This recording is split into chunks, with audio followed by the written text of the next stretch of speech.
Welcome to the live. Today, I want to have a discussion with you about the difference between a spiritual perspective versus a clinical perspective. Because this is something that I've been noticing over the years how these two perspectives have commingled with one another. And I think that it's harmful. I think it's misleading and it's confusing for people. And I do think that there needs to be a distinction between the two. So I'll wait for some people to come into the room so that I can start the conversation.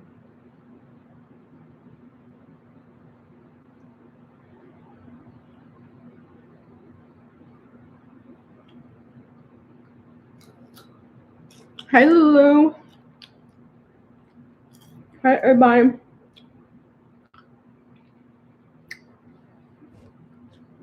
Coming into the room.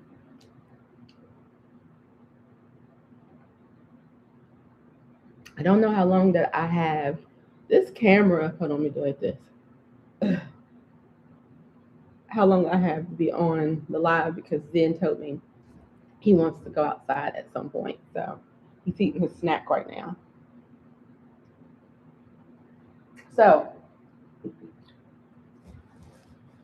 boom. So I wanted to have this discussion. I want to wait for some more people because I have some people that usually be in my lives. So I'm waiting on them. But I have put out a poll about what time will be good for me to go live. And most of you have said between 5 to 9. Well, I'm sorry, I won't be able to do that.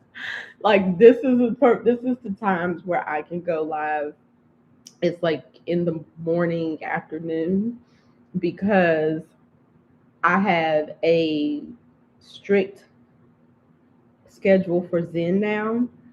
And so between 5 to 9, that is the space for Zen, like where he goes outside. That's his last time to go outside for the evening. So between 5 to 7 is him going outside and then cooking dinner and then getting him ready for bed. Excuse me, girl. Excuse me, look like I said in my eye.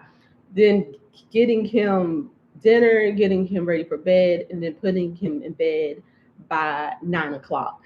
So it's like that's just now. If I now on the days that his dad will put him to sleep, maybe I can come live in the evening times at that time. But for the most part, this is my time to where he is playing with himself and you know, and I have some time. Okay. Yeah, me too. The older I get, Lulu, the more I am a morning person. The older I get, the more it's like I need to go to bed. I don't even know why we're still up and it's after 9 o'clock. Like, okay, so I got about 3 people in the room, and the reason why I asking this question, and Lulu, it looks like this is gonna be you and I. Let me ask you a question, Lulu. Do you think that there is a difference between having a spiritual perspective versus having a clinical perspective? And do you know the difference?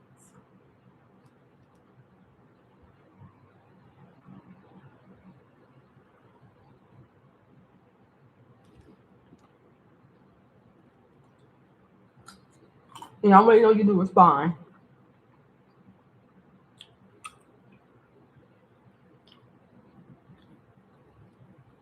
Absolutely. Think there is a difference between clinical. It almost seems as if they're reading it out of a book. Spiritual comes from the soul, if that makes any sense. Yes, that is beautifully said. I feel like you said it clearer than I could have said it. Um, Absolutely.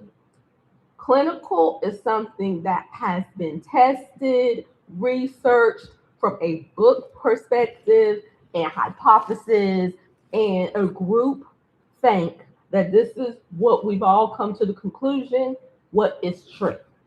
That's what clinical perspective is. Okay, and they're backed up by guidelines, rules, and laws to that nature of what their perspective can be about something. Spiritual perspective is like what you said, it comes from the soul. Spirituality, there is no structure to what that looks like because the spirituality comes from the individual's expression and what they choose to believe. But what I've found is that we have allowed clinical to come into spiritual spaces to make it make sense or to deconstruct it. And I think that is harmful. But then also spiritual perspectives coming into clinical spaces and making it mean something. Like, no. That's just like with the law. What did it say? The law and church should not come together. It's a reason for that. Oh, you got a call? Okay. There is a reason for that. It's because when it comes to spirituality, it's based on you and what you believe. And I realized this when with the carbonation situation. When it comes to cults, this is why they're tucked away somewhere. When it comes to cults, that is not something that society is even supposed to have access to. It is not for society to understand and to break down. But the interesting thing about carbonation was that this was a cult that was put in front of society to judge. And so when society got to have access to something that society is not supposed to have access to. This is why we got the results that we got from carbonation because that cult, that situation was never to be in front of the world. Now it's interesting because the only way that it was able to become what it was because it was in front of the world. But I believe the way that it ended was because of how it began. It was something that was put out into the world. And so when I hear people now with their think pieces about carbonation, a lot of it is just more clinical perspective. And I get why they would use certain terms as far as like brainwashing and domestic abuse and all these different terms that they use in for a cult, but a cult is not something that should be analyzed through a clinical perspective because cults are a spiritual entity. That's something that is a spirituality thing. So that's why when people try to make it make sense, you cannot make it. Spirituality is not here to be made to make sense of because it's an individual's experience. Spirituality is an individual experience. So how can you make sense about something that I am expressing and about what I'm doing? Now you can observe it, you can see it, and you're fine to have your opinion about something, but not to the point to where you're trying to decide well who I am and what I'm doing if it's the truth or not. No, that's not what spirituality is about. It's not about whether or not you're looking at someone expressing themselves in spirituality and then you deciding if it's truth or not. No, that is not for you to decide that. It is for you to connect with it within yourself. What'd you say, Lulu? Sucks work. I have to catch replay. Darn. Oh, you got to go back to work. Oh, well, thanks for coming by. Yeah. So, but then I also I'm seeing how there's somebody that I follow, and she is a therapist, and something she brought to my attention was how the clinical perspective, like therapists and these types of people and doctors in the medical field, they're starting to use spiritual terms like healing. Healing is not a clinical word. Healing is a spiritual word. And then even like the healing journey and stuff like that. And she was breaking down why that's harmful for therapists to even use those terms in their setting.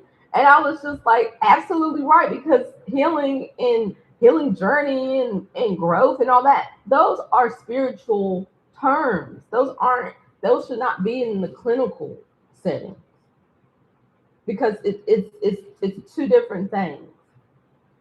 And if you want clinical, if you want research and facts and graphs and stuff like that, you go to the clinical setting. But if you want to express yourself and to connect with the divine and however that shows up, you come to the spiritual setting and you get the healing and the growth and all this and that. You come over to that setting, not to the clinical setting. It's two different things. And so when I saw how people were breaking down carbonation, I was like, why are people breaking this down in a clinical way? It's not, the decision wasn't even made through rationality, but we're judging it. It's being judged through rationality, but it wasn't decisions that was made through rationality.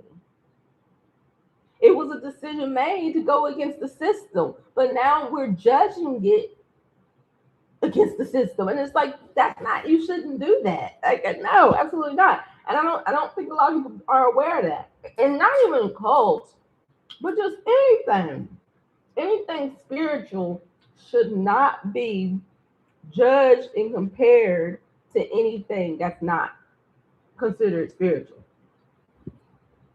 It should not. It's not the same. You know what I'm saying? Yes, it could be similar, but it's not the same. And I think that it's confusing people, especially people that are not aware that it's not the same. You know, we are here to express ourselves, and however we choose to express ourselves. And but when we are holding ourselves to a standard that is not supposed to be for everyone, then what we get is this facade of what it means to be human. And anybody that steps outside of that, they are the enemy. They are a threat and a harm. Mm-hmm. So that was something that I've thought about for a few years, about that, like the difference between a spiritual perspective and a clinical perspective. And it's like, and you have to be very careful with who you're talking to and what their perspective is. Hey, Libby. Okay, so I had asked a question about the difference between a spiritual perspective and a clinical perspective. What is your viewpoint on those two things? And anyone can answer. I had someone in here and they gave a really good analogy to those, not analogies, but this perspective, a distinction between the two.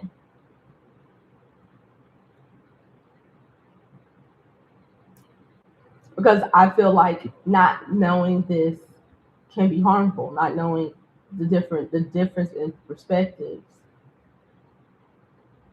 can be misleading. Not necessarily harmful, but just misleading.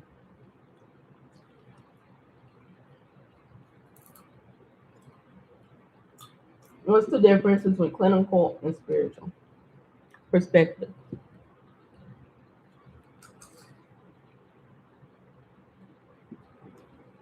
Because I feel like when people look at carbonation, a lot of people, when they look at carbonation, they're looking at it through a clinical perspective. They're not looking at it through a spiritual lens.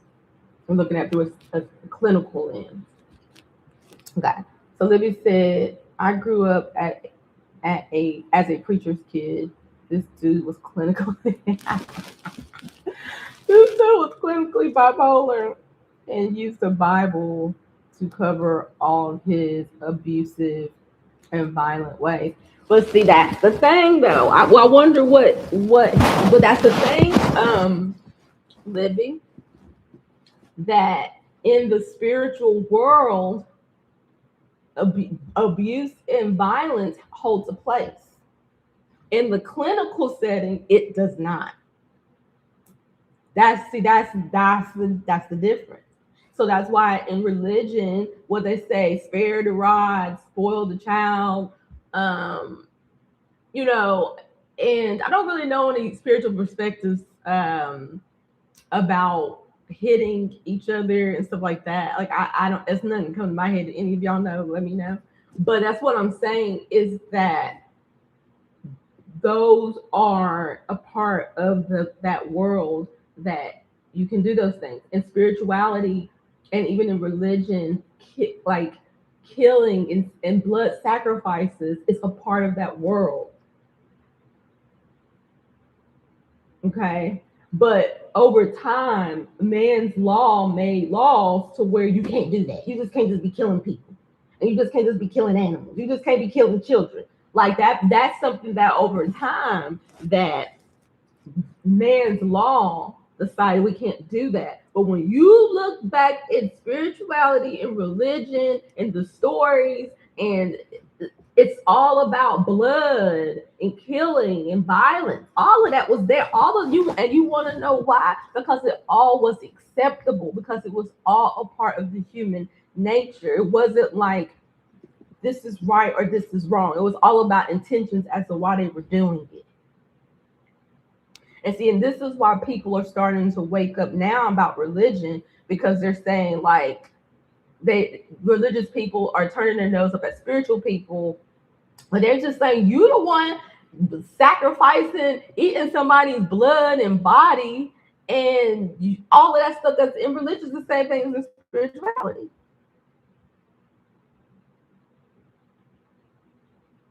So my thing is, if people are against abuse and murder and this and that, then you also have to be against spirituality and religion, because all of those things are in there, and there's a place for that. Now they have become more symbolic, but even it being death and blood, it being symbolic, still should be like, why am I believing in this type of stuff? And where did this come from?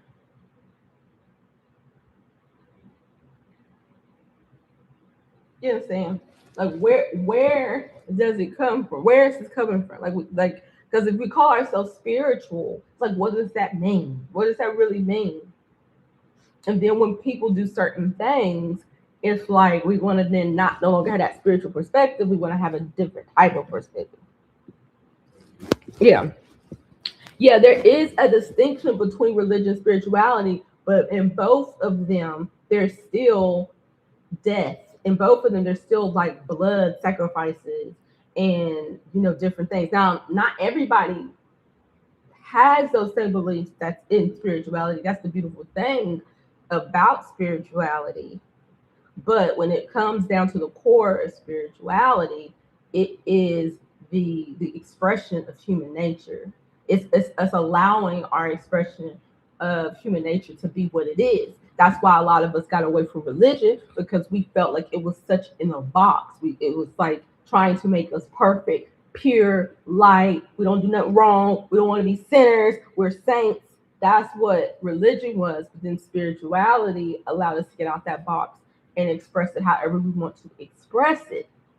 But I still see there's limitations to even in spirituality, that people they still can't express themselves in the way that they want to. It's still putting people in a box. It's still putting people in a box. And that's how I looked at carbonation. It's like people want to put that in a box so bad, but it's a part of spirituality. What that was a part of spirituality, whether we like it or not. But then what it reveals, that's the thing. That's left up to interpretation to each person.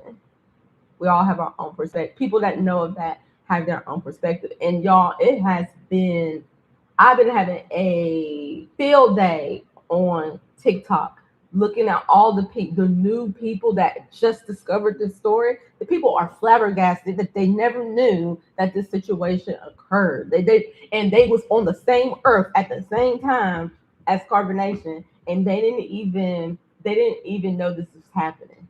And it's so funny to just see people react and respond to this. It's so funny to me, like just to see all the different think pieces and stuff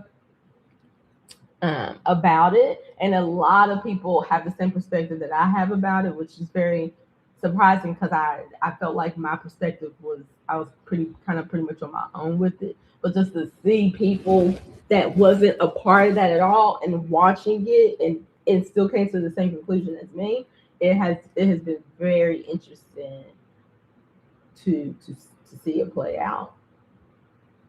Yeah, so this was just a thought that I had over the years. Just the difference between spiritual perspective and a clinical perspective, and when we're looking at certain things, what perspective are we really looking at it as? Because when it comes to a spiritual perspective, and when people do certain things, it does not mean the same thing as it would in a clinical perspective.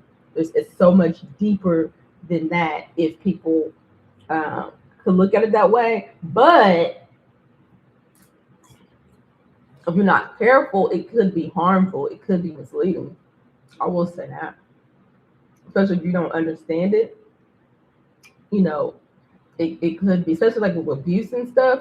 There's a spiritual reason why that happens. There's a spiritual reason why someone is in an abusive relationship. It's spiritual warfare that is going on. You know, and I'm not talking about with children. I'm not talking. That's a different topic, though. That's a different topic. But I'm not talking about. I'm not talking about with children. I'm just talking about with consenting adults.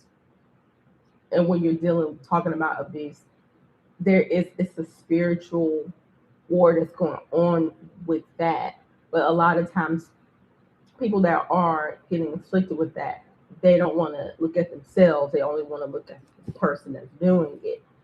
You know, and it's not an easy conversation to have if you don't understand energy and spirituality and like all of those things as to why something could play out in someone's reality. And if you don't understand it, like I wouldn't tell a person to stay in a situation at all. I wouldn't tell them to do anything, honestly. Um, but I know what the mind that I have, that the way I tend to look at things, I know the majority of people can't can't and won't look at life the way that I do. And yeah. And so that's why I realized I was like, oh, I have more of a spiritual perspective when it comes to things. And people that tend to have more of a clinical, like it's concrete facts, rationality, logic, is this, is that, definitions. It's like let them be. Let them have that, you know. And yeah, let them have that. Yes. So that's all I wanted to share about this today. If you have any questions or comments, you can share now.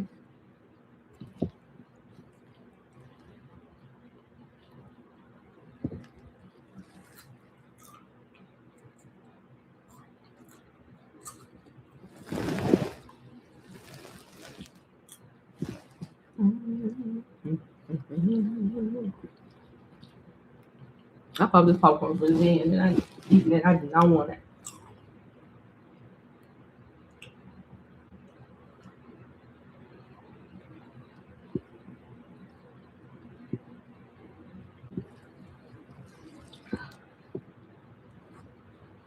but I will. Oh, okay. Oh, okay. So, what do you suppose the solution is? The solution for what exactly?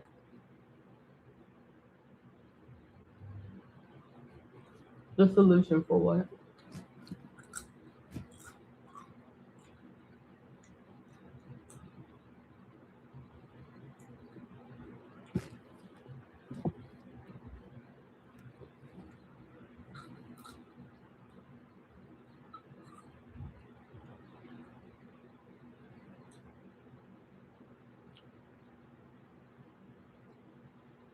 Oh, to curb the violence presented in human nature.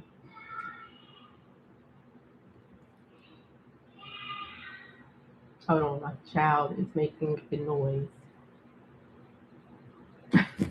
The To curb the violence presented in human nature. Well, it depends on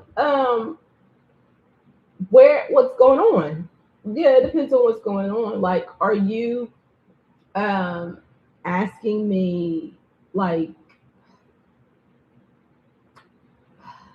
let's see, curb the violence presented in human nature by one accepting that humans have the potential to do harm to others, to have that, to know that humans are capable of doing that.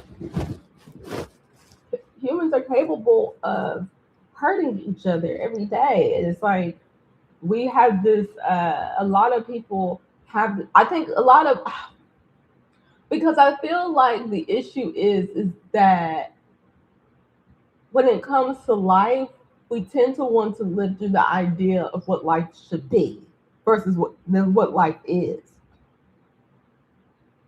And people would really love for life to be this utopia where we love each other, world peace, everybody gets along, nobody does anything wrong. Like, that is, you might as well just believe in Santa Claus.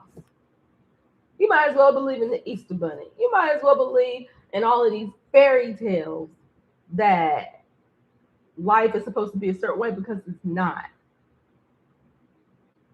Of not. That's not what this life is about, for everyone to all be the same and do the same and have the same experiences and never go through any pain. That is not what life's about. And that's a fact. It's not an opinion. It's just that we can see that based on the history, based on where we currently are, always doing humans are always doing something every time. We know that. There's never that moment that humans ain't doing something that's hurting someone else. But I think the bigger question is why? Why is this here? Why do we see that? Why are we in a world that's like this? Why do humans um, do the things that they do? That's the part of connecting to the mystery of life. I'm sure there's lots of people that have lots of opinions about it, but I think for me as a teacher is to open the question in your mind, like, why is this, why is this happening, why do we think the way that we think, why do we want the things that we want, like, just open the question in your mind, get you thinking about things that maybe you ain't really thought about. Because I believe the answers is in everyone. I believe everyone is a portal for information and wisdom and light. I believe everybody, but it's like, but a lot of times if our minds are closed off, we're not even thinking about these types of things. So it's more so about opening that solution within you, Libby. Yeah. So you ask the question. So the answer is in you. The answer, because guess what? You asked the question. So if the question is in you to ask, then the solution must be there as well. You know? So one thing how I bring understanding. Uh,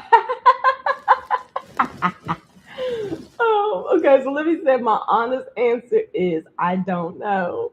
But if I was a Legio, the answer is because my Scorpio is in the fifth house.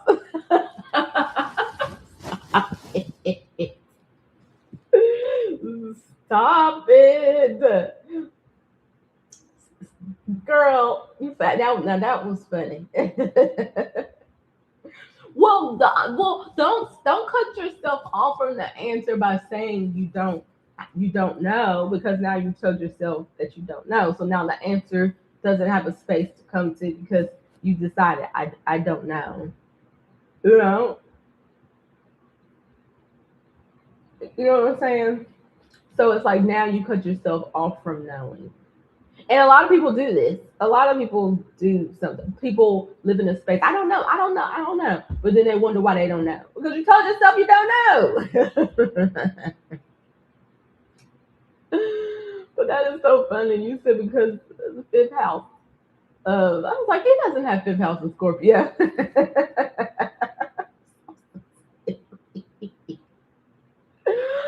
so silly. Like that's not it.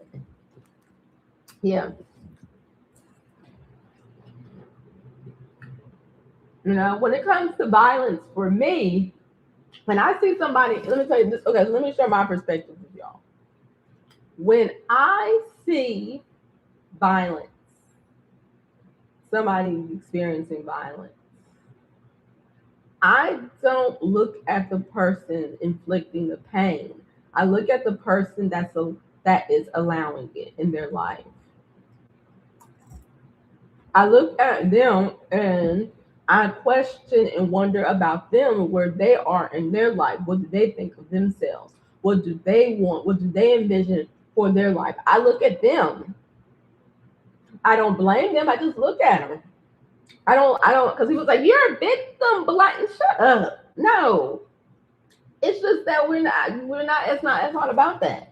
It's about you are. I'm wondering about the person that's going through it, and I'm wondering about who they are. What have they went through that allowed them to think that this is okay for them to go through this. Now, I'll tell you one thing. I feel like almost every woman, if she's been out here dating and, having multiple relationships, I think all of us can say maybe at one point we might have gotten in a relationship with someone that it was kind of toxic. And so it happens. But then if you see yourself consistently getting in these type of relationships, consistently attracting these type of people, then you have to look at that person. You gotta look at the person that keeps finding themselves in that situation. Now I know clinical will then give their perspective on why that is, but then what's the spiritual perspective as to why that is?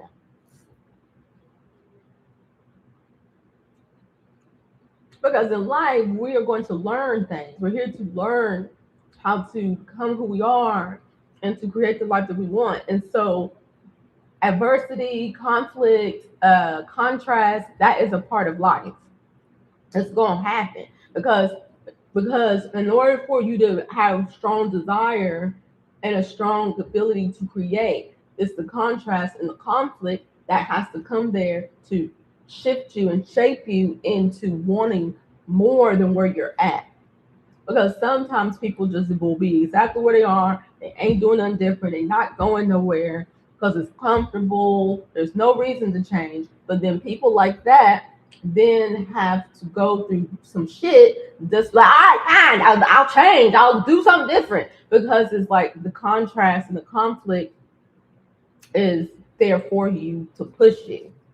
And I learned that about myself, that I'm that person. I was like, I don't want to be that person. I don't want to have to go through contrast and adversity for me to make a change and do something different in my life.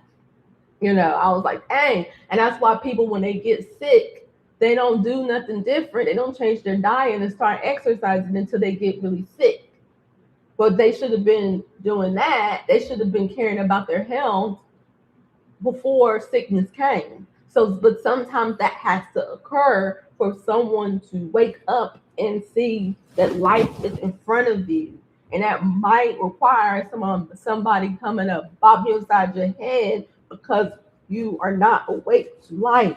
You're not living your life. And sometimes somebody got to come up there and shake you. And that's how I look at H boy. H boy came into my life because I was not living life. I was not living life at all. I was not aware of myself in the way that I should have been aware. I was not loving myself in the way that I should have loved myself. I was not taking full advantage of my life. So then that's why Nature Boy had to come into my life to wake me up and like be like, girl, and I'm like, oh no, like what the hell? Like, what am I doing with my life? You know? And that's why I feel he came into all of our lives, not just mine. I feel like he came into everyone's life that was not living it and aware of the life that they had. So somebody like his ass had to come in there and disrupt everything that we knew about reality. hmm That's how I see it. Because people that are clear about who they are and what they want would never even attract something like that. They don't have a reason to. They don't have a reason to attract anything like that into their life. They have a sense of belonging within themselves. They have a sense of love for themselves. They have purpose. They have drive and vision. So anybody like Nature Boy, they would never be attracted to that. If anything, he would be a distraction and a hindrance to whatever they're creating. But when you don't take the time to do that for yourself, someone like him, but real sparkly, someone like him, like, oh, maybe that's what I need. hmm That's how I see it.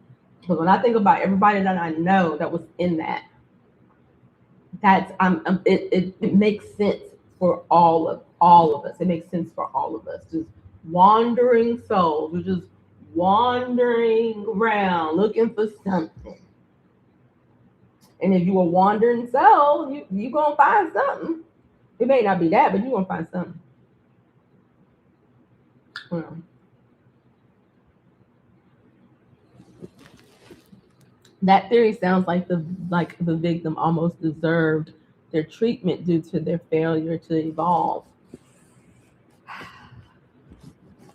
I mean, I think it's about cause and effect.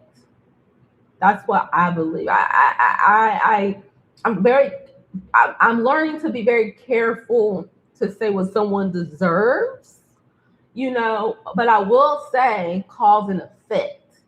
That's a principle that it's like cause and effect. So you know what I mean? Like we are the cause of our life based on the actions we take. We are the cause. Nothing can happen to you that you don't allow to happen to you. And I'm not talking about somebody literally putting a gun to you. That's not the same thing. It's not the same. That's not what I mean. You always got to make these disclaimers because people think one thing means everything, but it does not. Um, so I'm very careful to say that because they deserve something. But when you say it like that, I wonder why you said it like that. I wonder why that thought came to you in that way. You know. Okay. However, every superhero has an origin story. The push that needs TK, the push that needed to get them to the place where they're supposed to be. See, and you see how that perspective is a different perspective. It's all about how you say something, right? It's all about how you say something because it's like yes, if we look at all the stories and all the movies, all of our superheroes had a is it adversary? Is that the opposite of that? All the superheroes had a villain, had a bad guy, had something that going on to their life that made them become who they became. So everything has purpose. See, we gonna get to the point. Okay, everything has purpose. We're gonna get to the point of your question, Libby. Like, what's the solution? What's the solution to what did you ask me? So what do you suppose the solution to curb the violence presented in human nature? Okay. The solution is how we choose to look at that violence. The purpose that we're going to give that violence. See that violence, anything that happens in your life, you want to look at it and give it purpose as to why it's there.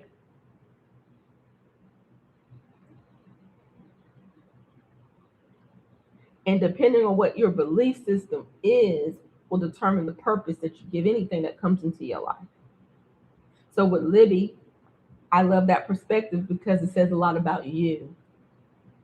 But someone else have a different perspective about what we're talking about because it will reveal everything about them. Okay. So that's how you can really get to know a person is based on their perspective or how they see certain things. It'll tell you a lot about the person. It doesn't tell you everything, but it'll tell you a lot about the person, how they choose to look at things. It shows me how they think about themselves. So when I get people that look at my experience and they try to look like I'm a victim or even people that look at the Kardashian experience and they call everybody a victim and say all this, they let me know how they see life. They let me know how they see how they view themselves within that situation. That's how I look. I'm like, that's interesting that you chose to look at it that way because it's your perspective. Your perspective is not separate from you. How you see things of what's going on with another person is because you're putting your perspective in it, where that perspective comes from you. So that's how I can know a person and get to know a person just based on how they perceive life, you know. And I want people to judge me the same way. Like I have my perspective, and so I want people to judge me based on my perspective. My perspective is a little dark. Like I'm not afraid of the dark, the shadows. I'm not afraid of any. I'm not afraid of any of it. I'm not afraid to think outside the box and look at stuff in different angles and see that life is not black and white, black or white. Like life is black, red, blue, yellow, green. Like it's so many rays of colors in life, and so yeah, that's that's how I see life. So let me challenge you on that. Okay. So let me challenge you on that. Religion, the Bible says that the purpose of life is to suffer. Does that change your response? The purpose. That's what the Bible said. When did the Bible say that? When did the Bible say?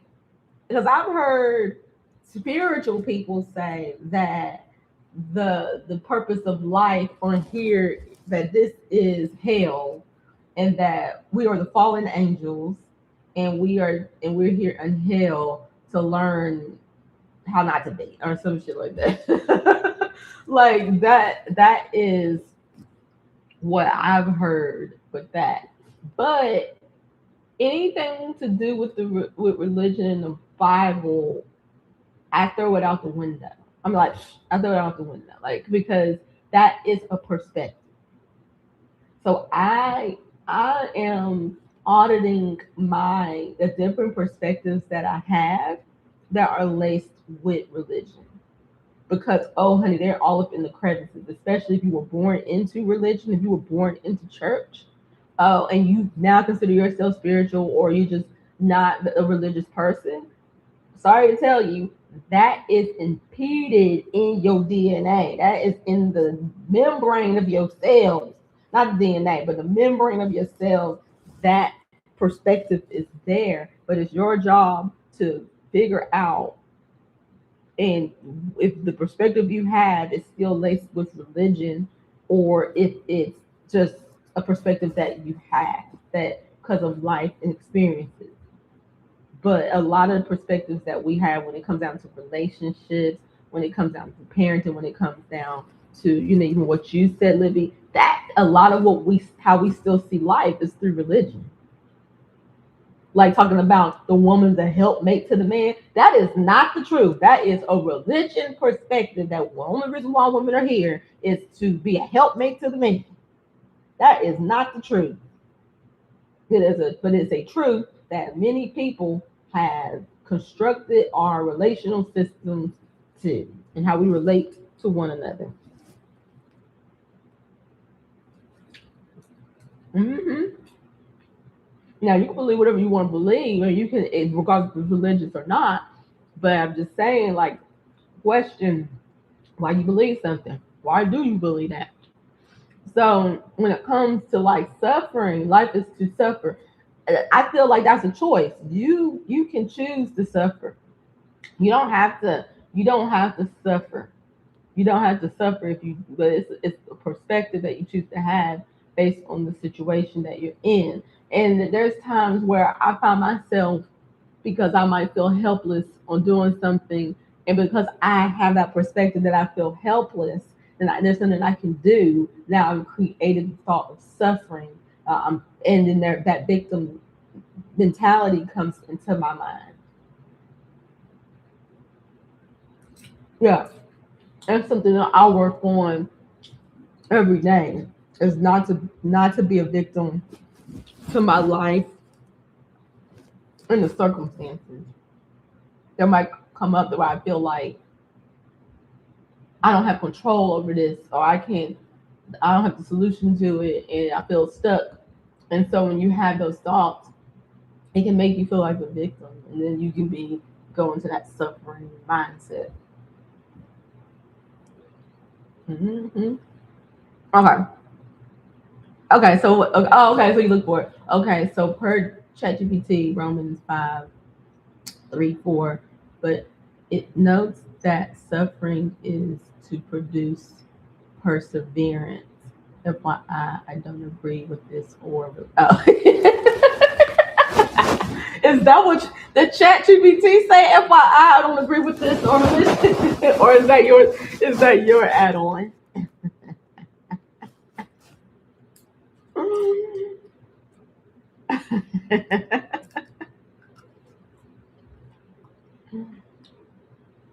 Yeah.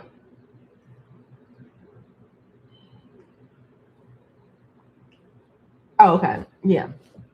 Yeah. You just saying you're challenging the thought and stuff. Yeah. Yeah. But it's not. Yeah. It's perseverance. Yeah. To create perseverance, like certain things happen in our life to help us persevere. You know what I'm saying? And a lot of things come into your life, experiences come into your life to show you yourself, to show you what you're willing to endure and what you're willing to accept, and then cover it up with the word love on it. Like that. That's why certain things I believe happen in our life that is harmful to us. Is because life is wanting to see if you care about yourself enough to do something about this. And but a lot of times we want to point the finger at the person that's inflicting it, but at the same time, I will have the same conversation with the other person, because I'm looking at him like this person, like what happened to you where you feel like this is okay to do something to someone just because you're not getting your way and you're out of control. And I'm looking at the person getting hit. What happened to you, and what is wrong with you to where you think it, where you are allowing this person to do it? Like I'm looking at both parties. I'm looking at what happened to you where you think it's okay to put your hands on someone, and what happened with you to where you are allowing it. You keep allowing it.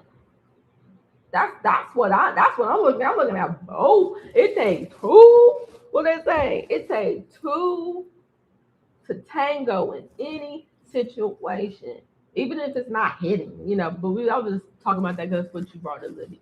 But like what is going on with y'all? Where y'all think that this should be happening? Like what is happening? And I think as a society, we should be asking those questions. We should not be like, oh, this person is weak and all. This is happening with amongst people. These two people. This is what the hell is going on with y'all? What is happening with you? What is happening with you? Like what's going on? That's how I see it. And what is happening with everyone involved in this to where they was like, you know what? Today I'm going to decide to do. This is what I'm going to do. This is who I'm going to be. Like what the hell? that is the question. That's what I would bring to the table. Like, what's going on? Versus being like, uh, just coming up with an opinion. Like I like to get to the root and ask the question versus in just judging it and saying this person's good, this person's bad. Like, no, what's happening? What that's how we learn, that's how we grow as our consciousness as a collective is sitting down looking at the ugliness of human nature and sitting down with it and talking about it. But nah, ain't what we do. We want to shut that shit down. We want to like, no, it's wrong, it's bad. And this is like, okay, but this is something about part of human nature that's here. Let's sit down with it and see why it's here, what it's here for. How can we prevent it? Is it something that we need to prevent? If we can prevent, like, not even need to, but can we? Or is this something that just happens when certain types of people come together and then this is the result of that? Or like I want to go deep with it. I don't want to just look at the surface and say this is good and this is wrong.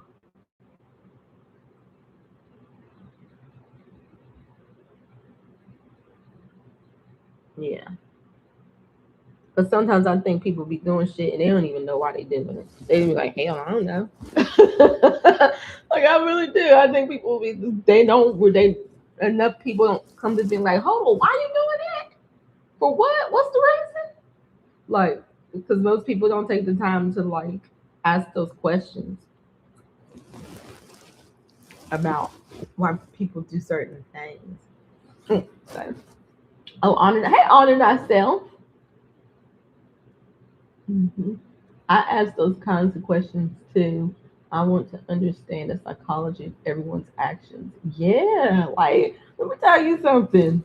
People do some crazy shit out there that people be doing, and you know why I think that the reason why I don't do certain things is because I'm afraid. I'm afraid to really go out there. I'm afraid to allow my freak flag to fly. Like, there's some type of discernment in me. Be like, I'm not going to go that far. Like, I don't. And I think for me, it's like because I understand that life has consequences. Anything you do, cause and effect. Something is going to happen. And I think for me, what has kept me from going to a lot of places and doing a lot of things is because I don't want to deal with the consequence of certain things. So I don't do certain things. It's like I don't.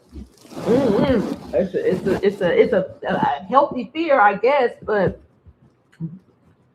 I don't know. I just don't do certain things because I know that go ahead and be your authentic self, do whatever you want, say whatever you want, okay. But there are consequences to that.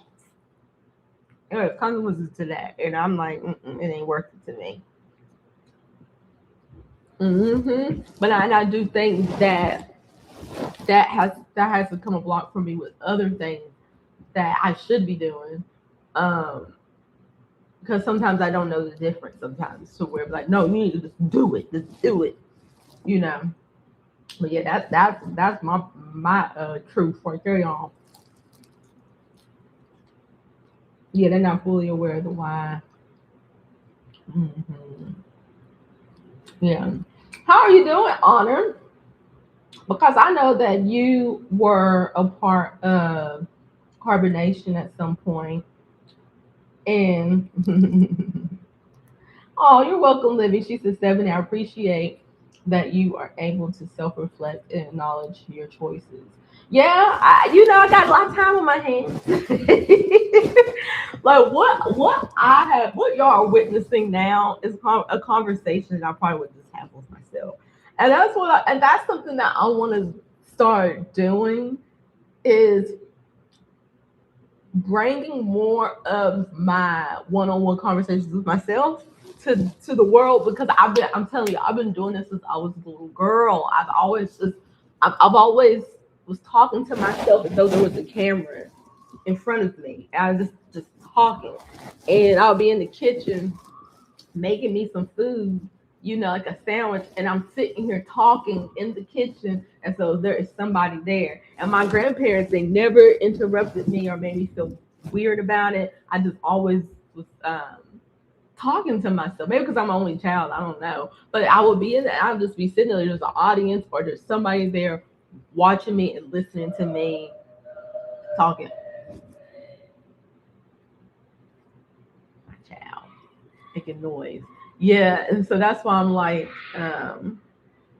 lately I just been feeling like just coming on camp and just talking to y'all about, like, I love what Libby said, like self reflection and just acknowledging like the choices that I make, and yeah.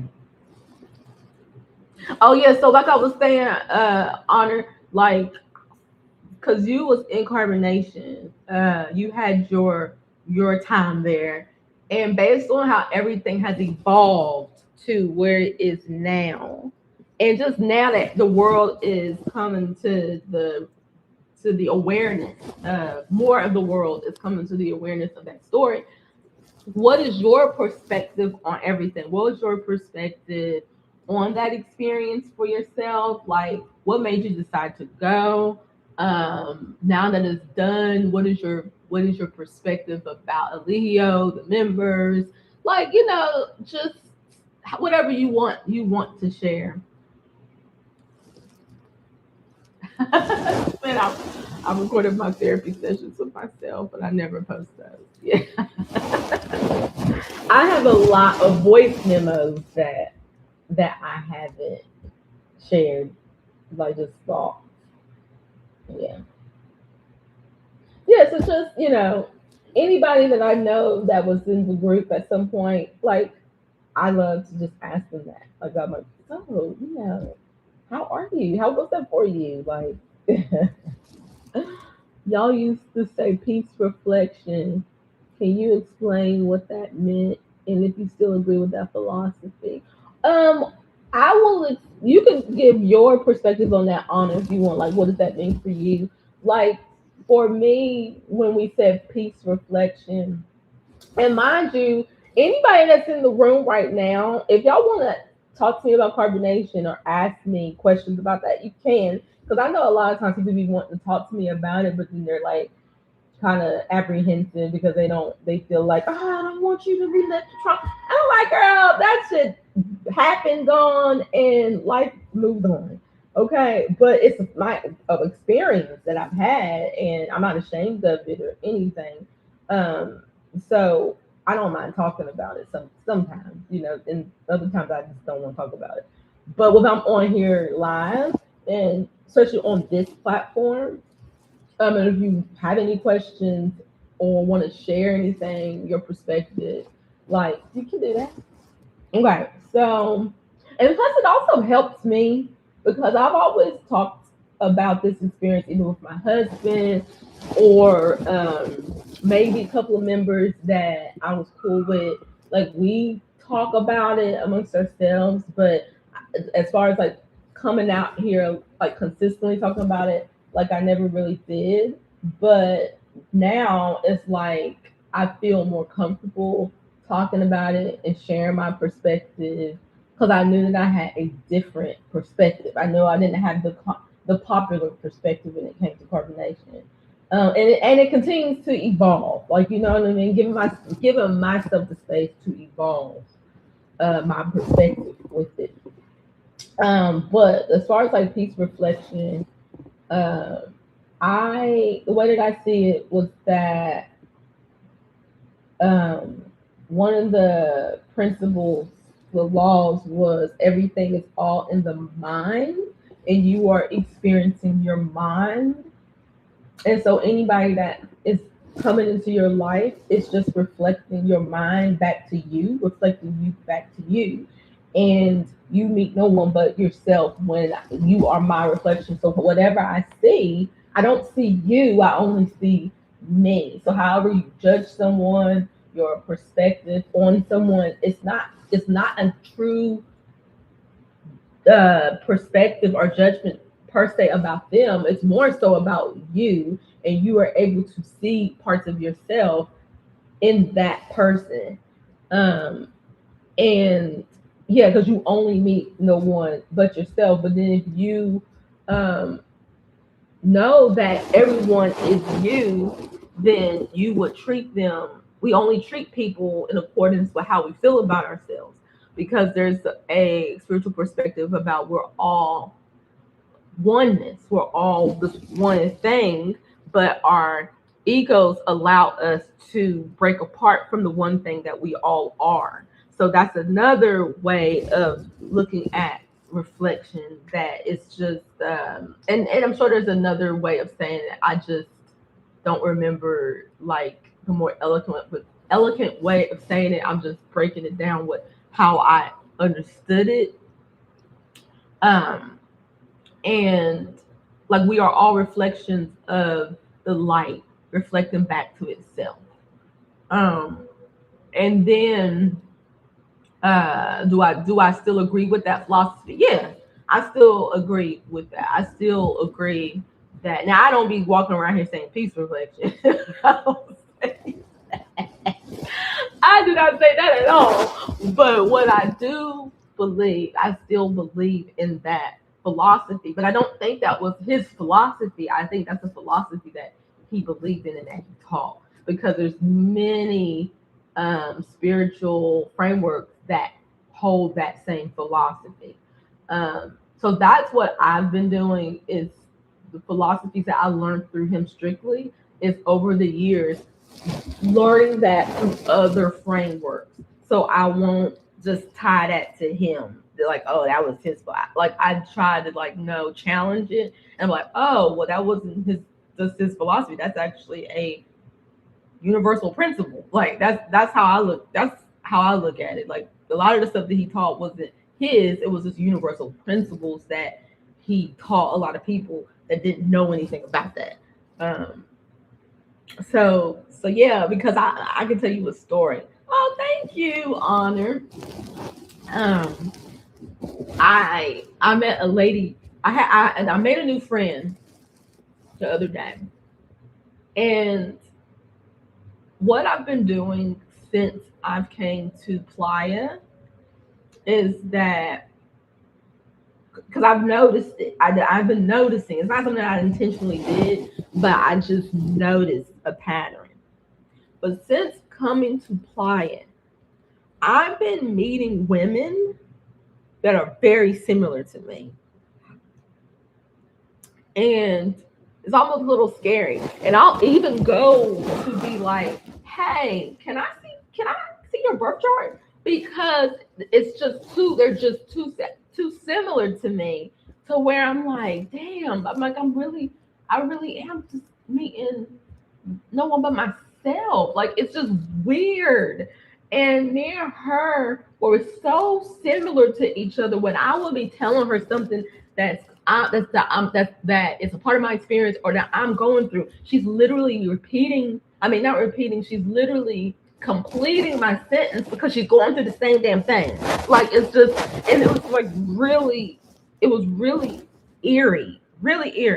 And me and her both got scorpion children because I was talking about my little boy and like saying all the things, and she was talking about her little girl, and I was like, hold on, I said, is your little girl a Scorpio? And she was like, yeah, November 13th. And I was like, my little boy, November 14th. And she was like, oh Lord. And like, so it was just so many things. So then that evening, I was like, can I look at your birth chart? And so she was like, yeah. And so one, she's a life path one.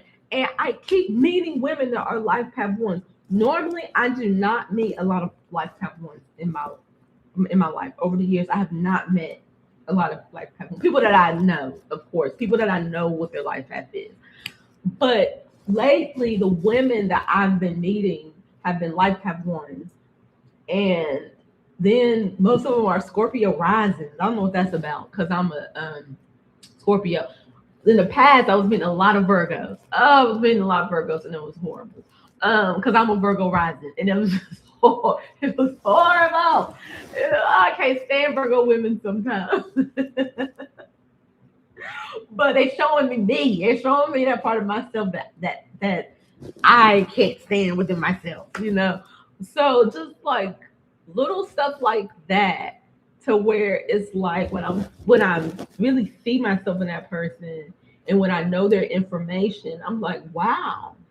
And over the years, the charts that I do know of people that's in my life, our charts are very similar. I can see why this person is in my life, and then I realize based on my chart and my energy, I'm going to attract certain things. Now, I don't get to decide what that is, but I do know is that my life is showing is the life that I have is because of the energy that I have.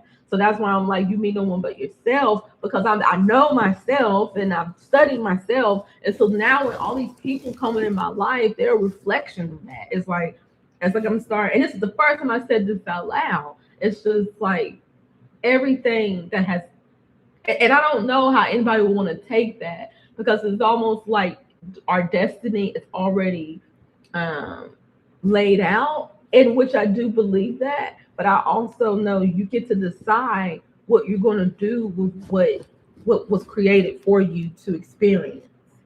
That's how I look at it. Like when I that's why it's so important for you to study to your birth chart and to know these things, especially if you're on a particular journey, if you're on a spiritual journey, if you're on a journey of self, and if you're not knowing anything about astrology or numerology or any of these different things that help you understand yourself, it's like, what are you basing this on? Where are you getting this from? You're getting it somewhere. But I think a lot of times people, it's either the clinical perspective or it's the spiritual perspective. And so for me, I just more so lean towards more of a spiritual perspective of how I view life.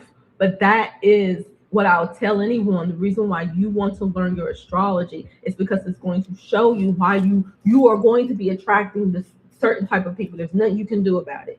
The certain type of people you are going to attract based on your energy, because they're here to what? Show you yourself. You're attracting yourself in all different angles and lights and shapes and colors, but it's only you that you're going to be seeing, you know. Yeah, and that can be very disheartening sometimes. That can be very disheartening sometimes, because it's like, damn. But then what? But let me tell you this is how I'm using this. This is how I'm using it. Libby, you still there?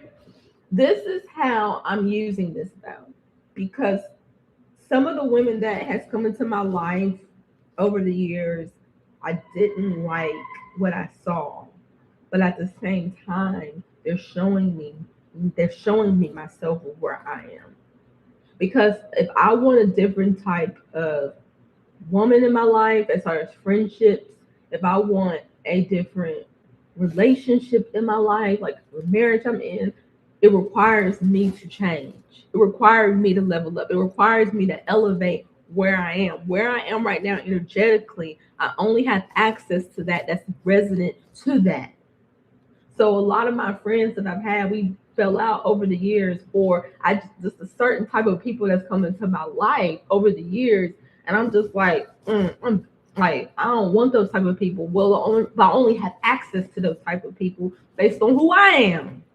So if I want a certain caliber of person in my life, I literally have to become that caliber of person, because when I become that certain type of person, these people that are in my life will either elevate with me, or they're not going to be attracted to me anymore.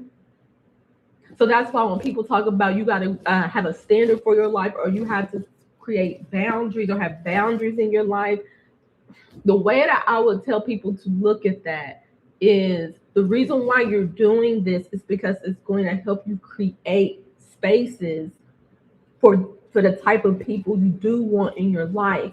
So if there is not a door to your house, what you're saying, anybody can come in and out of this. Anybody has a place here in my life, and you may not want that. Some people may not care, but this is why you do certain things. It's because you want to attract certain things.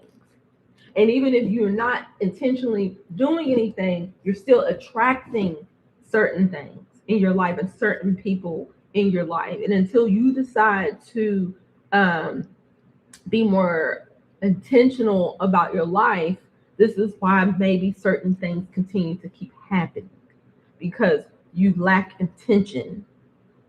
Okay. Yeah. So I've been sitting. I've been sitting with that with myself. Like, what are these women here to show me about myself? And I'm not gonna tell y'all what it is. But I will tell you this one thing. What all the women that has come into my life over the years have shown me about myself through looking at them is their lack of self-worth. Their lack of self-worth and the lack of vision that they have for their life. That's what I have learned about myself through these women. They looking at their life, that's what connects us is our lack of self-worth and lack of vision. And this is something that I've been working on since I've been here. Now I can speak about it because this is something that I had to like face within myself and accept within myself. Like you can't be complaining about certain things in your life where they're just a reflection of what you think, what you said, Libby, deserve. That's something that I put within myself. I don't like to say that about what someone else deserves because I don't know. But I can say I will apply that to myself. Like you can't complain. hmm hmm Libby said, as a viewer, I could see that also not knowing oneself. Well, and I think that well, this isn't my perspective, but I will say that they say, you know how they said I should not judge. Well, I would look at it this way: whatever you judge in another is what is within you that you align with, you resonate with, you see that because maybe somewhere at a time you also uh, had low self worth, or you also didn't know yourself. So you can see that, you know what it looks like. But someone that doesn't never experience that or don't know anything about that, they wouldn't see that in a person. So it's like so you do want to judge people, but I'm telling you right now, whatever you judge in that person is you got to claim it within yourself. You claim what is in you that you judge from another.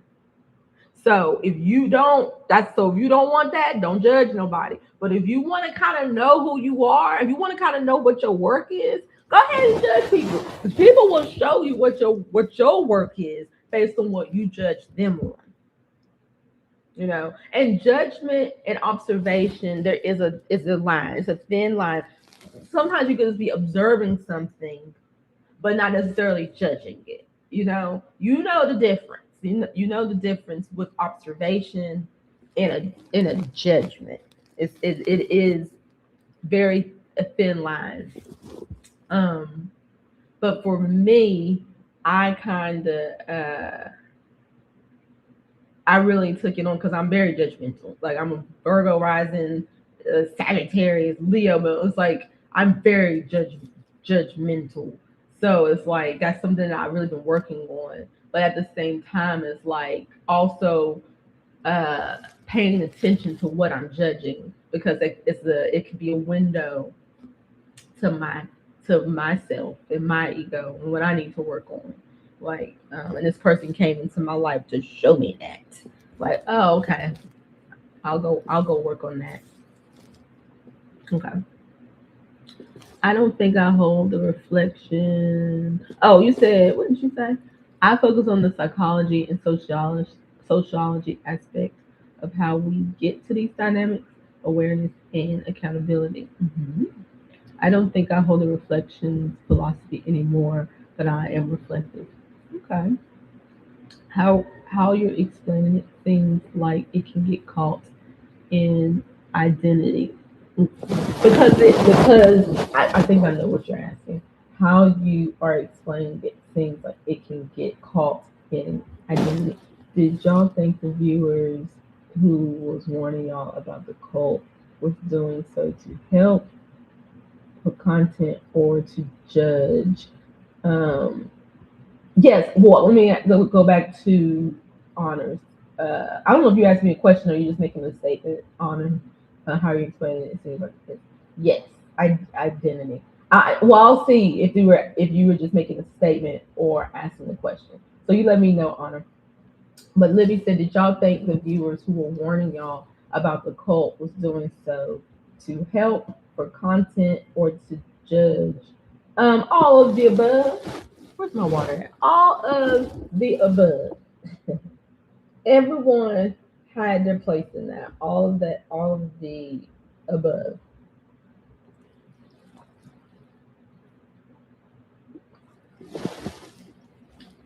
Yeah, that's what I think. I think there are some people that genuinely wanted to help. I think there's some people that wanted to make content out of it. And I think there's people that judged it. I think everybody played their part in that situation. Oh, and you know why, Honor, why this perspective to me is helpful? Because despite on how much we think we know about ourselves, there is still shadows. Even though we're the light casts shadows. So because we have blinders on about ourselves, and I believe relationships and people, the benefit of having people in your life is so that you can experience yourself fully. Because you can't always see yourself. You can't see yourself at all, actually. How do you know what you look like? How do you know? Without mirrors, oh, let me ask you a question. Without mirrors, let me ask you a question, Libby, in honor. Without mirrors, how would you know what you look like? How would you know? How would you know that you look the way that you look?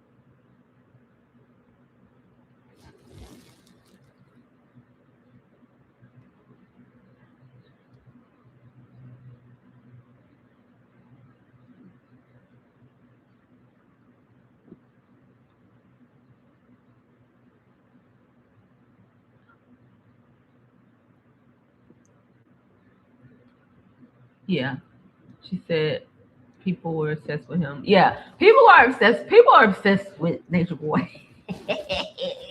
I'm telling y'all should go on TikTok. They are making these people are making so much content about this man. It is so funny. They are obsessed. They are consumed with the story. It's so funny to see it play out the way like it's funny to see on the outside looking in and just seeing how the collective is responding to this man's story. It's so funny to me. It's like I'm like, oh my god, there's like so many people is making so much content about this story. It's so interesting to see. They don't even, and then they're judging the members for going to something like this, and they're like, I don't understand how they could get caught up in that. The same way you getting caught up in wanting to talk about it and want to make all type of content about it and all of that, and want to watch all the 46 episodes and then doing the same reason what you doing. Except for you know what I mean? It's just like you may not go anywhere, you may not do anything with this obsession that you have, but it's the same thing. It's the same thing. It is so interesting, y'all. It is very interesting. Mhm. Let me on those. I don't think you can fully know. Yeah. I wouldn't know how I looked without a mirror. Yeah, you wouldn't know. I forgot I even asked the question. You wouldn't know what you look like if you didn't have a mirror or like or a picture? How would you wouldn't even know what you look like. But the only way that you can determine what you look like is what? Based on the person that is looking at you. They will tell you what you look like, but then how they're choosing to view you is based on what? How they perceive what you look like. So who we look like, we don't even truly know what we look like, because even if you look in the mirror, let's say if you go look at yourself in the mirror, you're looking at that, but you're gonna look at yourself based on judgment. You're gonna, and then the mirror distorts what you actually look like. You don't even really look like that. You don't even really look like how the mirror shows you. You don't even really look like how the camera is depicting you, based on the light and angles and stuff, and then based on how a person chooses to perceive you. So who do you really look like? We don't know what we really look like. We don't really, you know what I'm saying?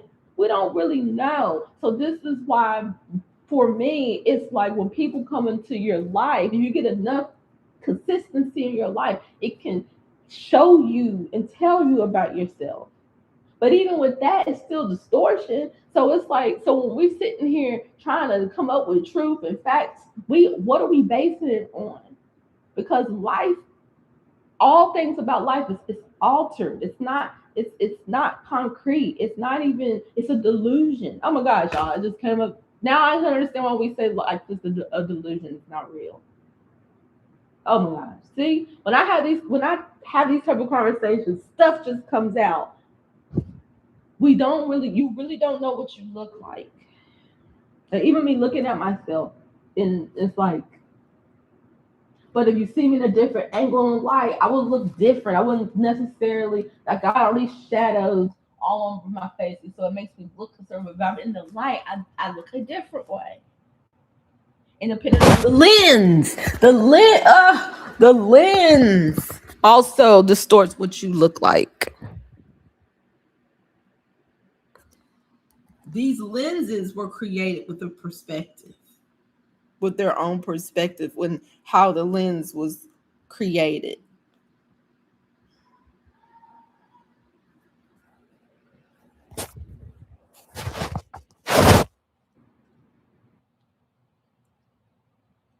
And so even like with astrology and, like these ologies, like sociology, psychology, all of these things were created just through consistent patterns.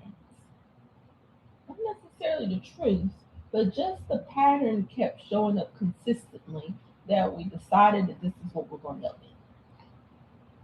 Because that's how I look at astrology now. Like when I get around enough Leos, I just see the patterns and the behaviors and the consistent behavior and pattern of Leos, to then say this is what Leos did. Because all signs have a consistent way of expressing itself.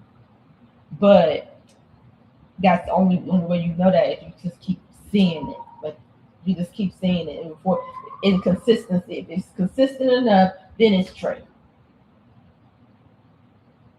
And that's why they tell you to be consistent. Anything that you want in life, be consistent. Because if you're consistent enough, then it's true. Then people be like, all right, this is something I should care about, because it keeps showing up, it keeps showing up, it keeps showing up. So I'll care about it. Or you will attach your identity to something that you consistently do over time. So that's really what truth is. Truth is just consistency. It's like you just keep saying something, so eventually people will believe it. Or if you can prove it enough, consistently enough, then like it'll become something. Hmm. Hey, Medaya.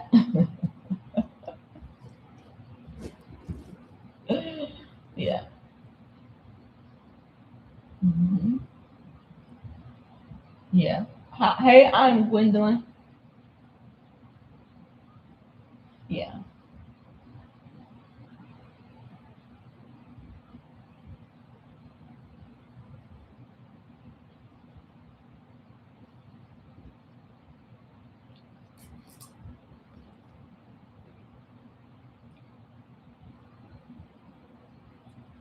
So where are your thoughts right now?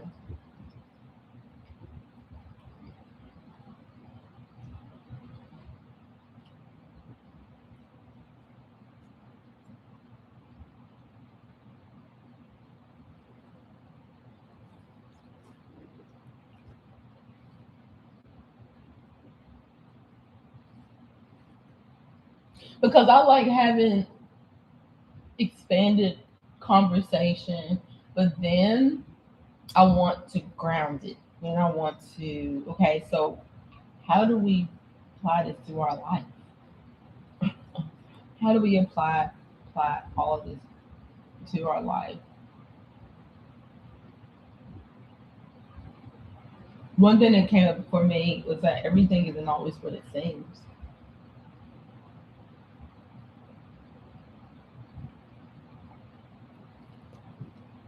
Yeah, everything isn't always what it seems.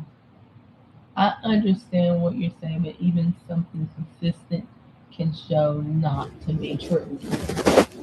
Yeah. Yeah. Yeah. It's not like consistency is always the truth. But when I'm looking at how the collective moves, I want to understand why they do certain things and why they believe certain things, you know. And even though the collective might believe certain things and do certain things, it doesn't necessarily mean that you have to go along with it.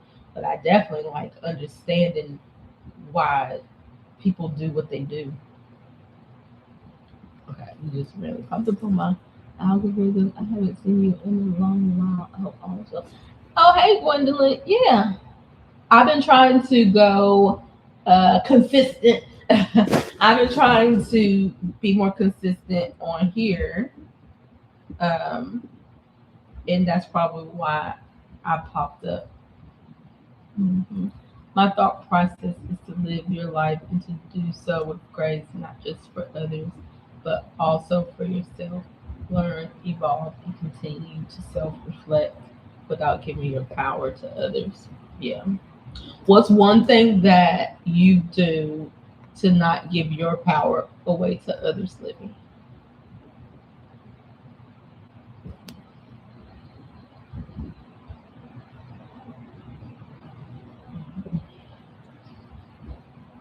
Yeah.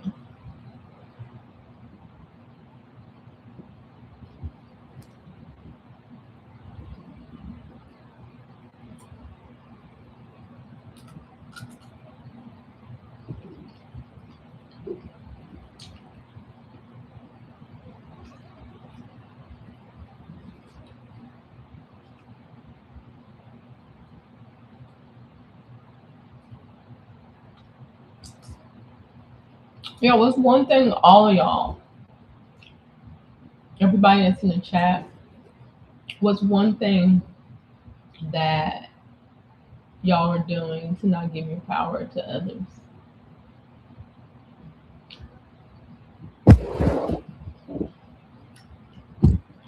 What does that look like?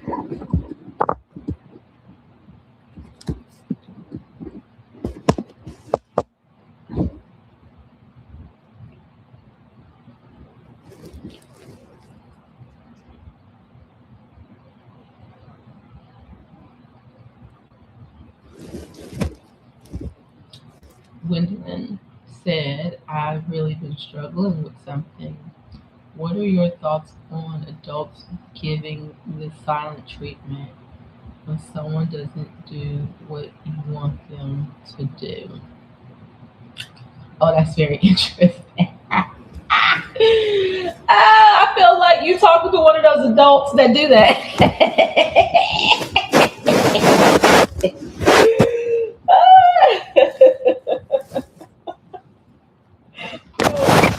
What advice would I give to that? Let me see. Let me think about it. Okay. So the thing is that hold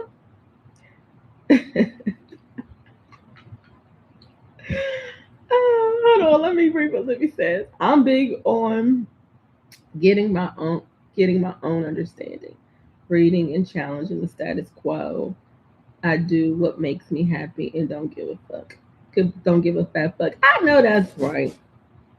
Yeah. Okay. So she said, but it triggers me. So how should I deal with it? Okay. So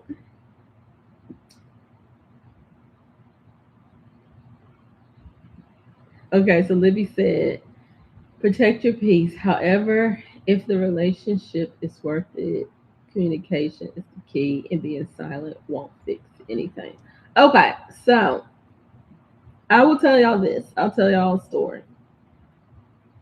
Um, because what I've learned, I'll say I learned this in my marriage, and the one thing that I learned in my marriage is that communication is so important in a relationship.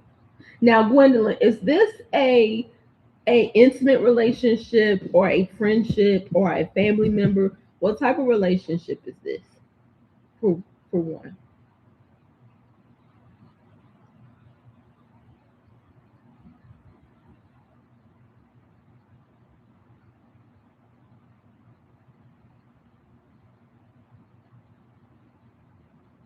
I'm just waiting for you to respond, Gwendolyn.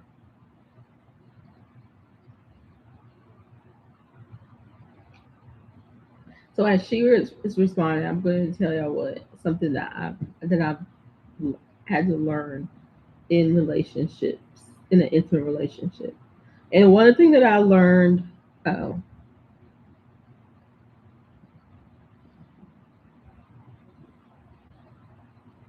oh, wow.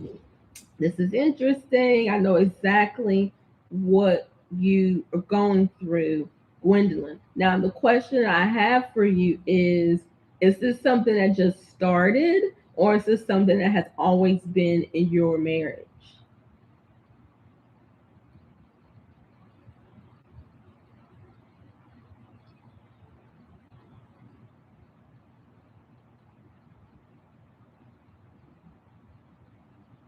See, this is very interesting because, y'all, this is what I'm saying is that you are going to attract things that's going to reflect you. This is so what she's going through right now is the same exact thing that goes on in my relationship as well. And something that I have been learning to navigate or to understand. And so Gwendolyn coming to me at this moment is very it's a mirror for me, just but I'm looking at my experience through what she's sharing. Okay, it would be days or weeks and I have no idea what I've done, so I'm on an emotional roller coaster. Any nervous system makes me sick when it does that. Okay, so one thing that I learned in relationships is that people lack communication skills. And I do not know why, when we're in a relationship with someone that we're giving our bodies to, we're giving our mind to, we're giving everything to, our space to, that we feel a hesitation not to speak, not to speak up, not to address certain things. Like, I don't know why that is. It's like we should be able to be able to talk about anything. But when it comes down to emotional things, that's when communication is cut off. But the thing is that what Woodland is going through is not something that just happened. What this relationship has done has allowed certain behaviors to exist. Because the reason why people treat us the way that they do is because we've allowed it and we did not create a standard around, if this behavior happens, this is what I'm going to do about it.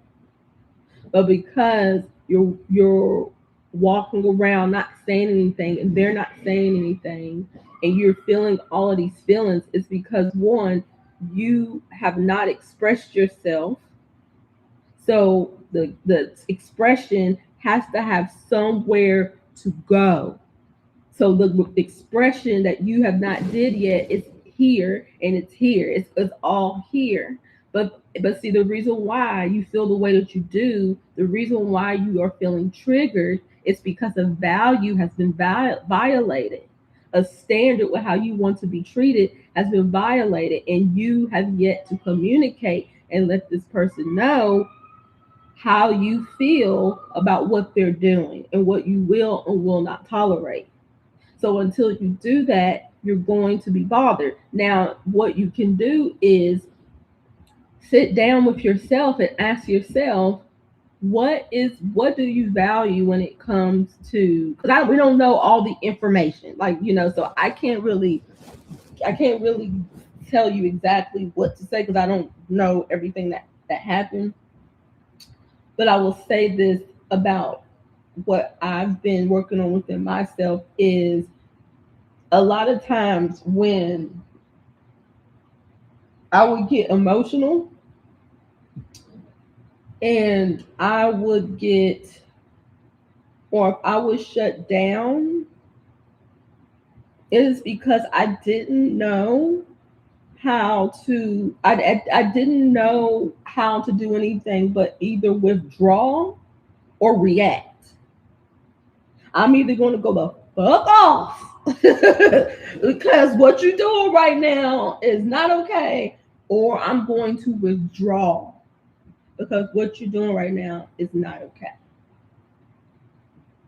And what I had to learn was that when something is not okay in my space, one, I don't have to react. I restrict first because if I am feeling reactive, that is not the time to say anything or do anything. But I can't communicate. Like right now, what you're doing, I'm not okay with that, but I'm not going to talk about it right now because I feel really reactive and I will come back to you later so we can have a discussion about this. Okay? That's it. But withdrawing, when someone withdraws from you, they are trying to have some form of, it's reactive behavior. So it doesn't matter if they didn't go off. If they're withdrawing, they're being reactive and they're trying to control the situation. And you can either allow them to be in that space or you can get really clear about the standard of relationship that you want and that you expect, and you don't have to make it be about them, but you do have to be clear about how you want your relationship to be when it comes to communication, when it comes to emotions, when it comes to certain standards. Like, this is what I value. And when we are not meeting of the minds, I do expect for us to take some time to think about, whatever it is going on. And when we come back to a neutral space, I do expect for us to come and sit down and talk about it. Like, that is what I value, and that is important to me. Not speaking to each other just because we disagree. We're not always going to agree, but I do expect that we want to sit down and have conversations and have a meeting of the mind. And when the more that you start stating what you value and what you tolerate and what you're not going to tolerate, and the more you can start speaking your voice with that, this person is going to start showing themselves even more, and then they're going to be, because usually with men, um if you just, a lot of times they do the shit that they do because they really don't know what to do. But when, as a woman, when you start speaking clear about what it is that you want and what you will stand for and what that looks like, then men will get in tune to that. They will get in tune to it, or they'll just leave. Well, the reason why that man is doing what he's doing is because you haven't created any type of structure and order with how things are going to be in this relationship. And when it's not like that, then we're going to have a problem. And a lot of times as women, we don't do that. Like, this is what I want and this is what it's going to look like. Are you down or not? We don't do that. We're like, oh my God, like no. And we have to learn how to deal with our own emotions.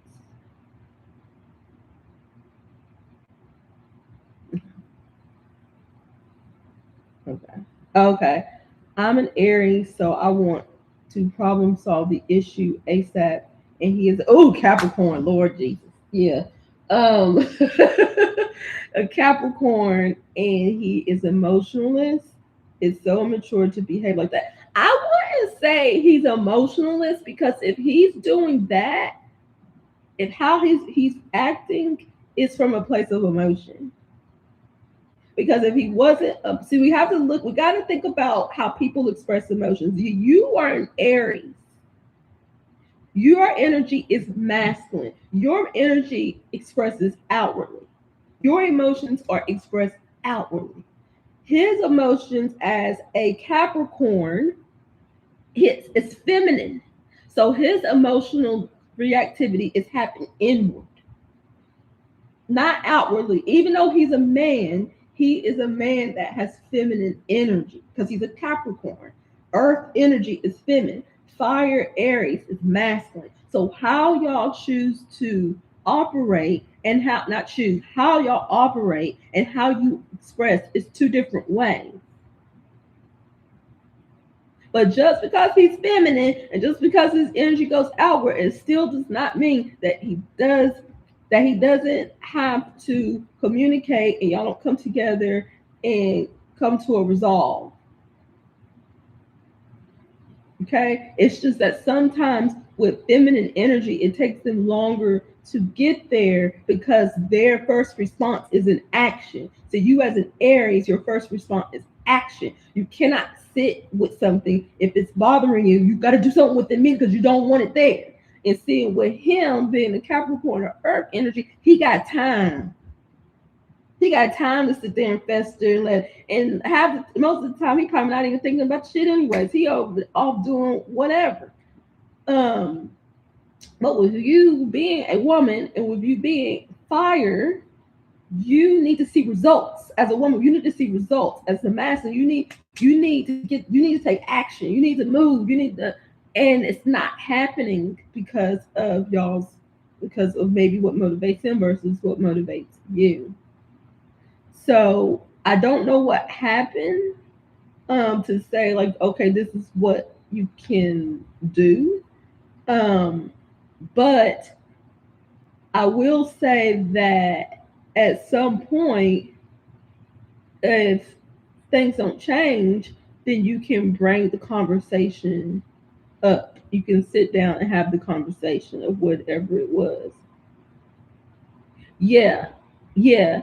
And that's usually how men are. They are unbothered until they want to come to you for intimacy.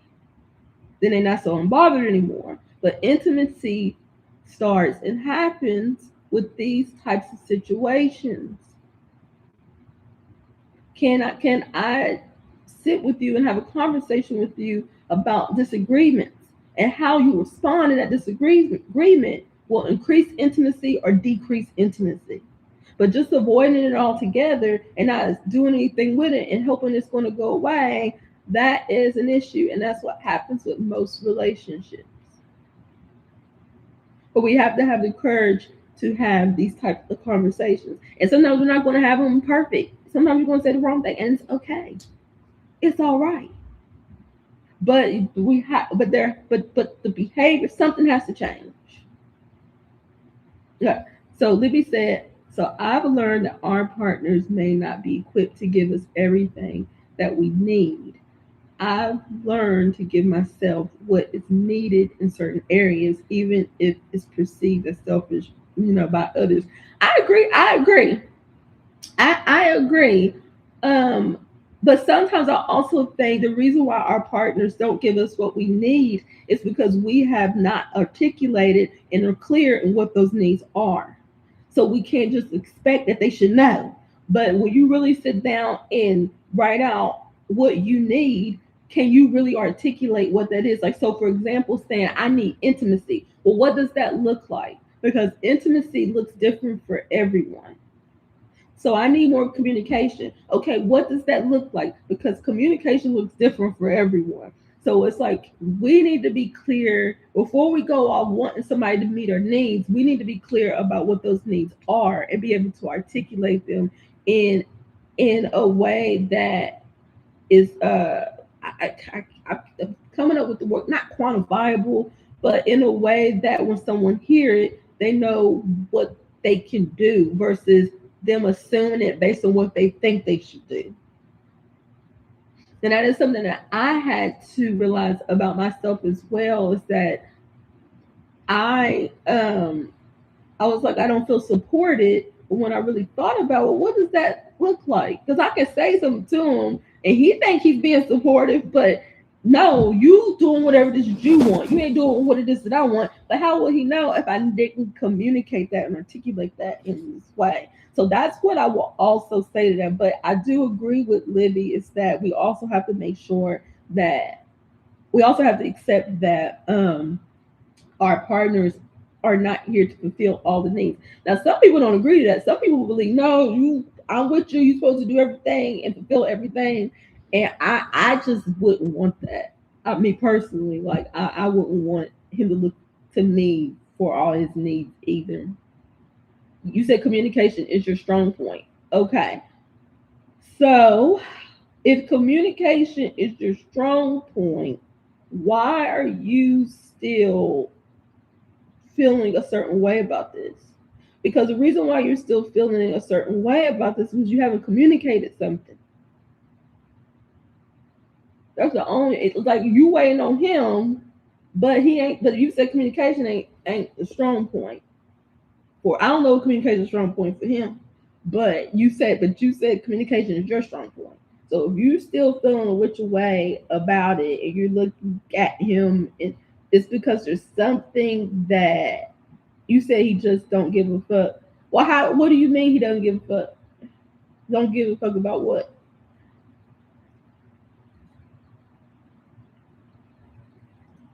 What does he not give a fuck about? Because you said it would be. Let me go back to what you said.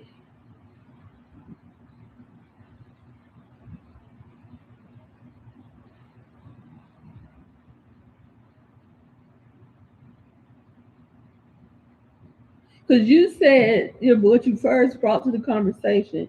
You said, what are your thoughts on adults giving the silent treatment when someone doesn't do what you want them to do? So you came here with something. So it's like, what do you mean by that? Because if he is giving you the silent treatment, he does give a fuck. Like he does care. If that's true, like um, just because they don't say anything doesn't mean that they don't care. Some people just aren't confrontational like that. But see, you as an Aries, sometimes you live for the confrontation because some Aries are very quiet and shy. So okay, so what you're saying? Coming so he is marketing. Girl, stop! Stop calling this man names. Stop calling this man names, okay? Um, okay, I think he it's a control method he uses. Well, this is okay. This is the thing, Gwendolyn, because you've allowed this behavior to go on for so long. Look at how it is having you look at your husband. You know what I'm saying? Look at because of what you've tolerated, what you have tolerated in your marriage is now this is the result of how you look at him. You calling him a narc and emotional. Boy, girl, you was married to this man that you are calling a narc and emotional avoidance. You are married to this man. And you've been married to this man 26 years. And this is how you present him to the world as a narc and emotional avoidant.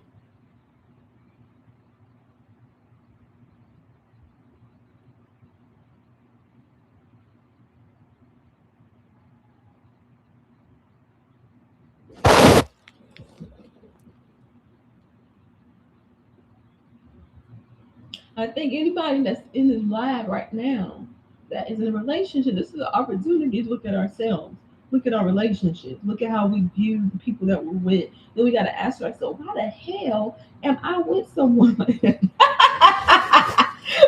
No, you're not. You was not kidding. That Aries popped off, miscommunicated. No, you are dead, and I believe you. You feel that. You believe that. But no, but for real, like, but no, this is my thing though. This is good, and I'm glad that you are saying this out loud. This is good because if you truly,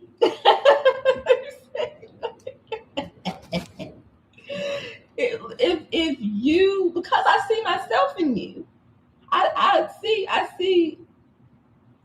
myself in you. That's why you ain't doing nothing none of us ain't done before in our relationships. Okay. Libby says, FY, every time you on this live, you should be mentioning your store and the different products. Girl, how do you know I have a store and products?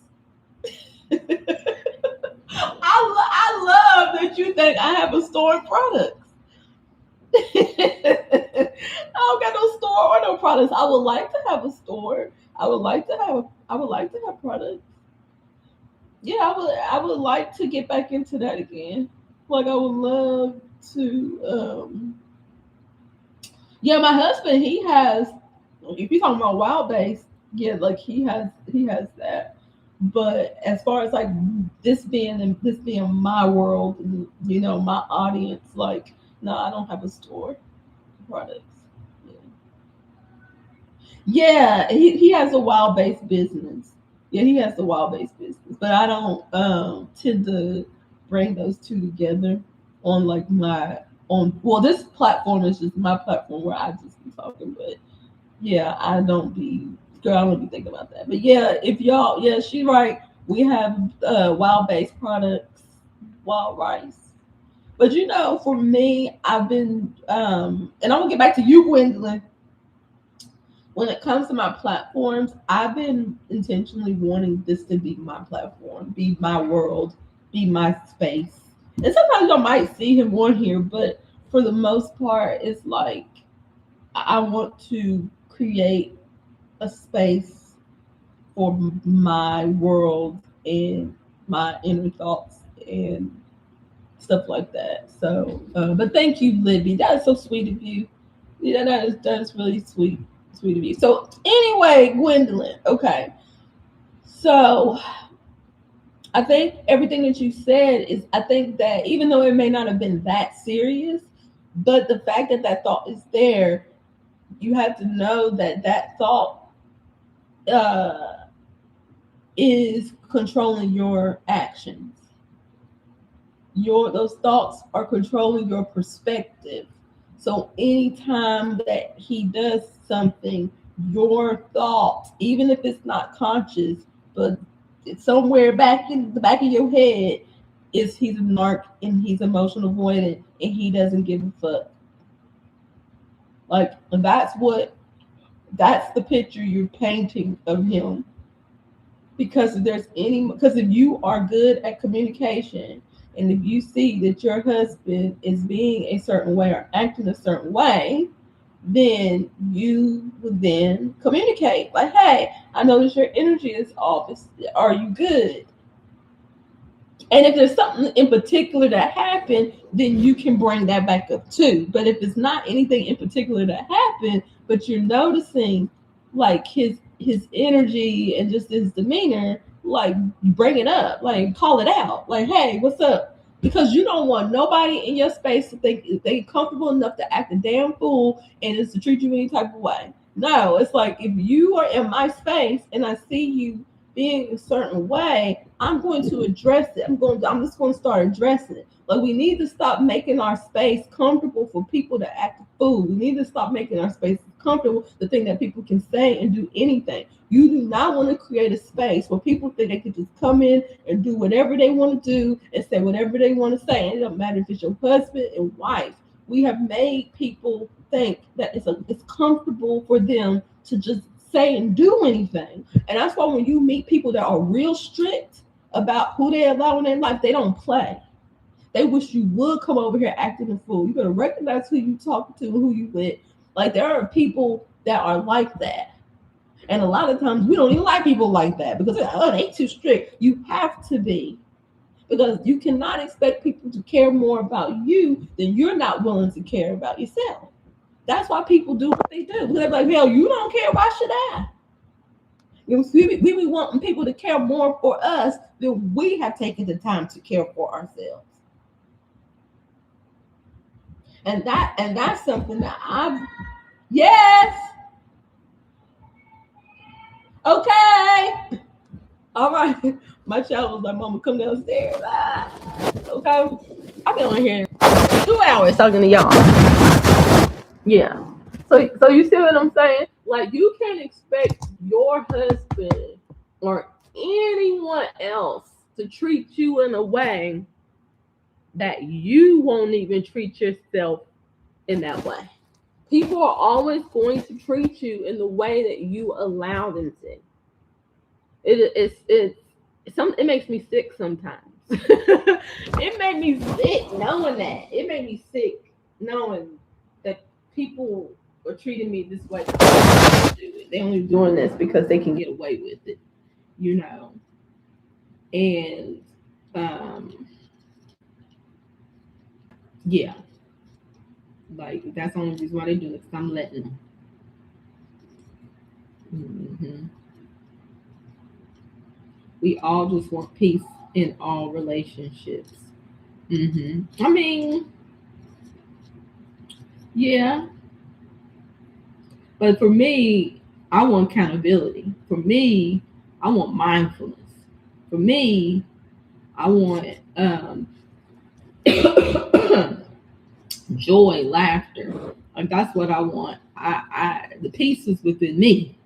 Like but that's what I want. I don't want to be with someone that doesn't know how to hold themselves accountable. I don't want to be with someone that's not aware of themselves. Like because it's dangerous. It's like you know what I mean. I don't want to be around people like that. Like that you just don't see what you're doing. Like you really don't know, and you just keep doing the same thing over and over again, and you really don't know. Like I don't want those type of people in my space. Like get away from me. Like yeah. Hmm. Yeah. Thank you for listening to my perspective, and yeah, relationships are a great way to learn yourself. Okay, relationships is a great way of learning yourself for sure. Um, and then I just think that we also have to look at why we get in relationships in the first place. Well, what's the reason? Like and so you can also that can also determine why we put up with certain things because the reasons why we get into relationships. So we didn't go into the relationship with a clear standard of what we're wanting and what we're aiming for, and so then people we get into these long relationships, we just get comfortable and complacent, and we take each other for granted. Um, and I commend people that really take the time to get to know themselves and get clear about what they want, and then bring somebody in their life. I think that is so healthy, and I think that is so smart, because you can hold each other accountable to that standard. Um, that you both wanting. But a lot of times we just be getting into relationships because of love, because of feelings, because of kids, just because I want to be alone. And it's just like, you are sharing your life with this person. So you need to know what this person stand on. Like you need to know how this person handles their emotions, how they communicate, how they do, how they problem solve. Like, yeah, because you're going to be dealing with that. It's going to be in your home. It's going to be in your home, you know. And that is definitely something that I had to learn over the years. All right, y'all. Well, I'm going because my little boy That was his warning. And yeah, just hit me up and I will come back on here when I come back on here. Bye.